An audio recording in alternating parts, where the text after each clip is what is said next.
Hello? Oh, wait a minute. Hello? My name is Homie Diaz. I'm a student at JTech, and I study diesel technology. Oops. So, today we're going to be doing a voltage drop test, a circuit test, on our basic windshield washer wiper circuit. And I'm going to be showing it to you from the not engine compartment, but more or less the uh, driver's seat. So what we got here, and what I showed you in the beginning, was our wiring diagram. So let's see. And it might be difficult to read or not, but so from just studying this small wiring diagram of our International Transtar 2012 with the Max Force 13 in it, we can see here. Well, as we look at this, we notice we have our wiper motor. Our wiper motor circuit. Well, it's not really a circuit, but if you were to find this component on the car, you'd be looking right down there where he's at, or where my Sprite bottle's at, basically. If you were looking at your wiper high-low relay, you'd be looking at more or less maybe your switch, or maybe just a fuse over there, or a relay, I mean. And then, excuse me, you have your wiper power relay. So I'm going to go ahead and go with, that's another relay, because it says relay, right? We're going with that.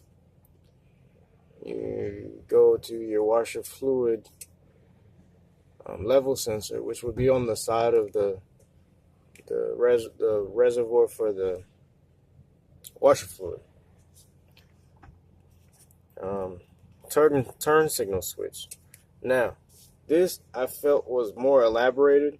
If you follow the lines, they're all gray, white, and there is an orange when you go more into the system.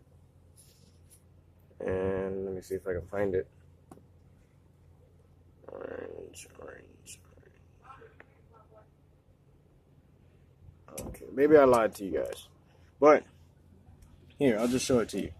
So on this switch, or here, let me put it back together. On this switch, see the pins in there?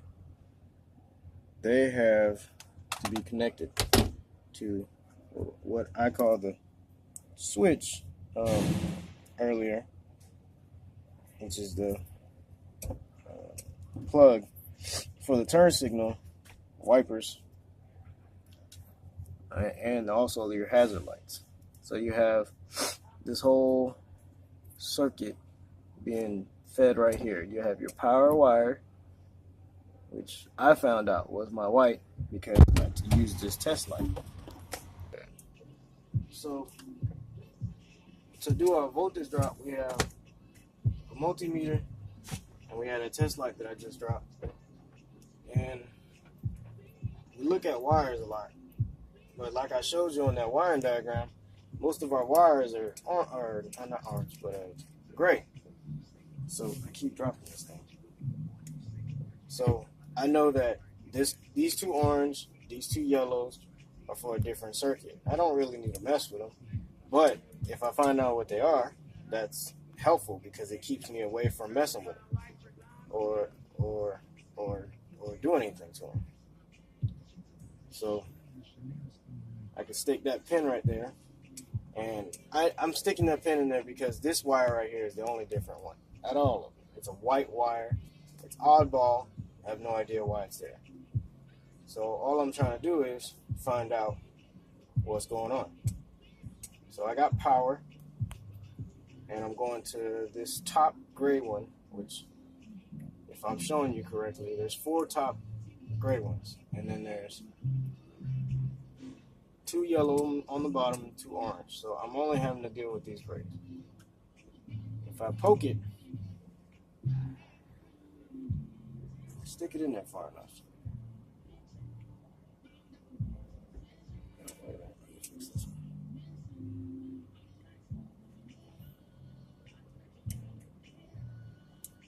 Oh, I gotta put it on ohm. I mean voltage, not ohms.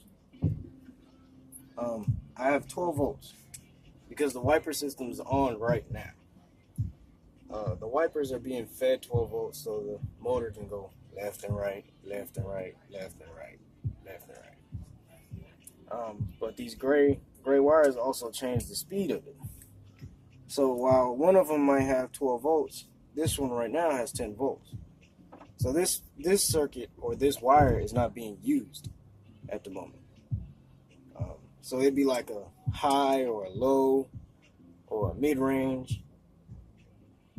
And then, again, you have another circuit that's gray with the wiper system, but is only being fed 10 volts.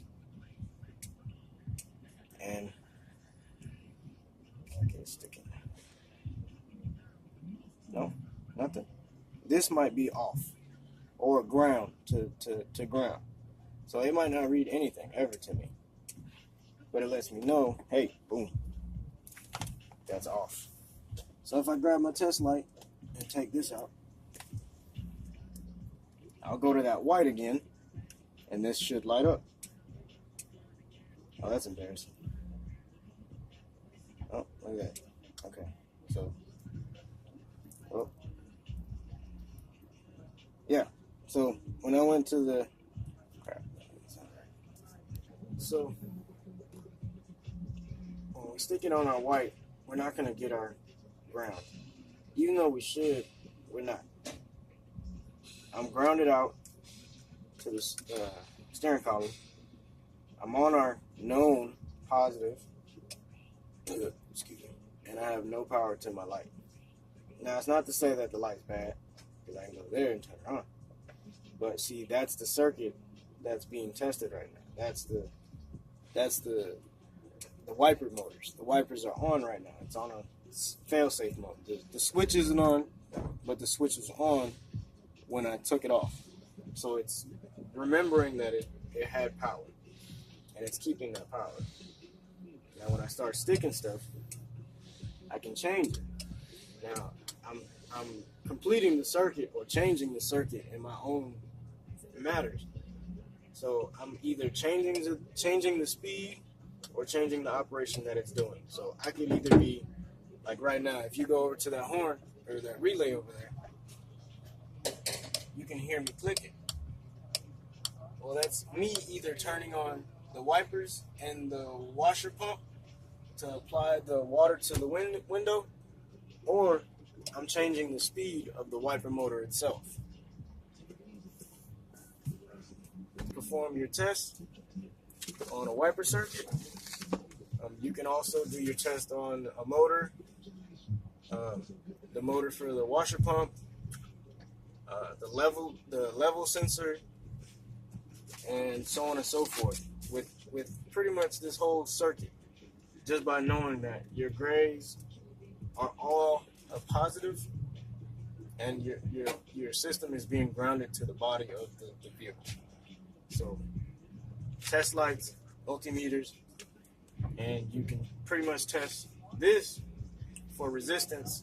If you switch it to ohms, you find out what the spec is on this, on how much resistance it should have from one terminal to the next, or when you start flipping switches and making connections at different positions, it should give you a different reading.